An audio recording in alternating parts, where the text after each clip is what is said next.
Okay, so this is the square of side 10 centimeter.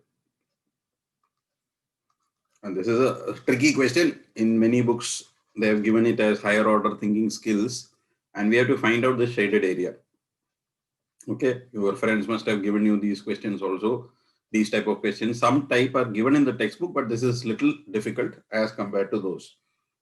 So what is the shaded area? In some books, they will shade these two areas. In some books, they will shade this area and find out. So, but the procedure for doing both is same. So I'm going to explain this tricky question. What needs to be done in this question is, we need to, join this AE and EB and make a triangle here. So this is actually the main thing in this question. Join this. So when you join AE and AB, you will realize that you will get a triangle which is of a very special type. This is going to be an equilateral triangle. Why? Because you are taking AB and you are drawing this arc, right? So this is actually a quadrant. This is a sector with angle as 90 because this is a square. All sides are equal and all angles are 90. So this part that you see here, this is a sector. This is also a sector. So if you take this, you are drawing this arc and you are drawing this arc. The length of these arcs are same, isn't it? AB, with this AB arc, you are drawing this. So that means AB and AE are equal. And same from B, you are taking BA as the radius and you are drawing this arc. That means BA and BE are equal. So this triangle is an equilateral triangle, right? So this is a very important concept here, that AB is equal to AE, right? AB is equal to AE because this, you see, this is the radius of, when you're keeping the compass here, AB and AE will be equal because B and E lie on this arc. And same way, I can say, if I keep the compass at B and when I draw this arc, then BA is equal to BE. So what is the conclusion from here is that AB, AE and BE are equal. So this actually becomes an equilateral triangle. And if it's an equilateral triangle, all sides are equal. So this is going to be 10 each and all angles are going to be 60, right? This is going to be 60 degrees. So very significant construction here of this joining AE and EB. Okay, now if you look at this figure, we have to find out the shaded area. Let's divide this into some parts. So let us assume that this part is A. So this part and this part is equal, right? So if I find out A and double it, I'm going to get the area of the shaded portion. Now this portion, this is actually, if you see carefully, this is actually a segment. Okay, let this segment, let us mark as X. So these two segments are going to be equal. And here, let the area of the triangle be Y, right? Area of the triangle be Y. So what do we need to do is that first find out this X. So how do we find out X? If you look here, as I told you, this is a segment. Okay, this is a segment because this is a portion like this. Okay, this is your segment and this angle is given 60 degrees here. So this becomes your segment. This is a segment. So if I want to calculate the area of the segment, I know the formula is area of the sector minus area of the inscribed triangle. So area of the segment, okay, this is the segment X, is equal to area of this sector, that is pi r square theta by 360 minus this triangle, and this triangle is an equilateral triangle, so I can use the formula root 3 right square by 4. So let me take pi as 3.14. The radius is 10, right? Into 10, theta is 60 upon 360 minus, okay, root 3. Let me take two places, 1.73. Although it will be an approximate answer because we are not taking we are taking only two places of decibels.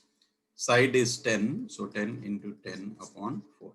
So 0, 0 cancel, 6 goes 6 times. I can cancel this further. This will become 1.57 by 3.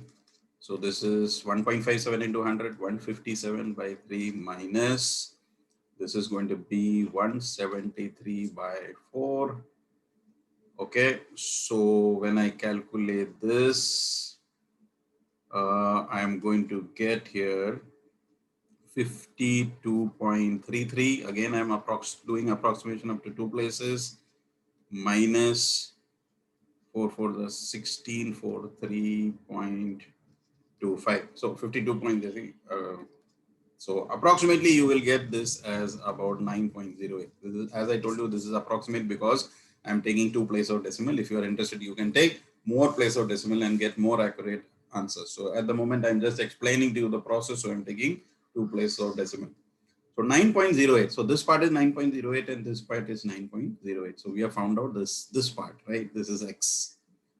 Okay. So next is how to find out this A. How to find out A. So if you look at A is the sector minus the combination of X and Y. Now what is Y? Y is the area of this equilateral triangle. Y is the area of the equilateral triangle, which we have already found out, right? That is root 3 side square by 4. This is your Y. So root 3 side square by 4 was 43.25. So I can say A is equal to the area of the quadrant. Area of the quadrant. So this is a quadrant, right? 1/4 of a circle. Or we can use pi r square theta by 360 with angle as 90 degrees. So area of this quadrant minus, if you look at this part, you are subtracting from the quadrant this portion, that is X, Y and X. So area of the quadrant will be is equal to area of the quadrant minus, look at the figure, X plus Y plus X. You have to subtract this whole portion X, Y and X to get the value of A, right? Area of the quadrant minus this portion which is not shaded at all, X, X and Y. So area of the quadrant, I am going to use formula 1/4 pi r square minus this part I have already found out, right? So what was the value of X?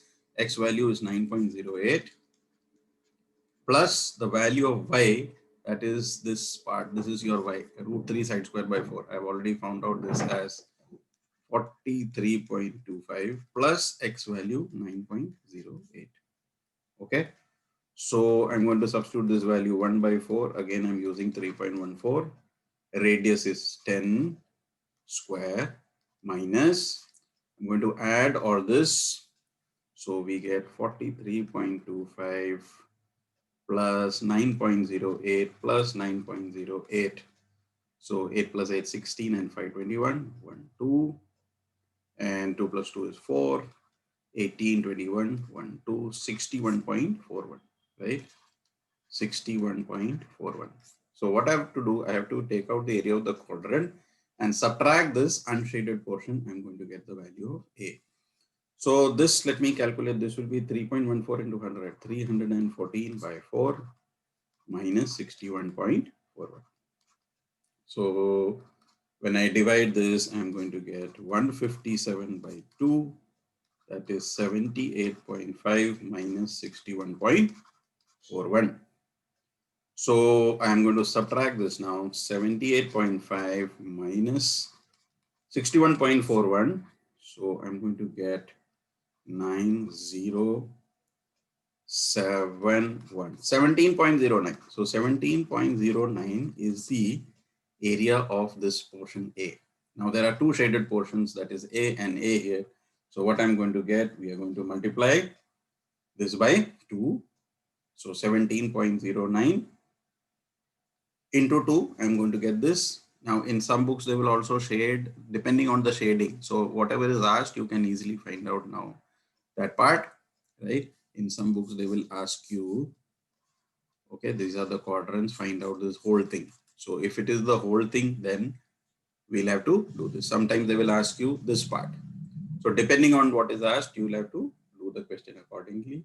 So 17.09 is the A portion here. That is the shaded portion. So I have to find this two parts here. So what I'm going to do, I'm going to multiply this by 2. So 2 into 17.09. So what will be the answer? 34.18.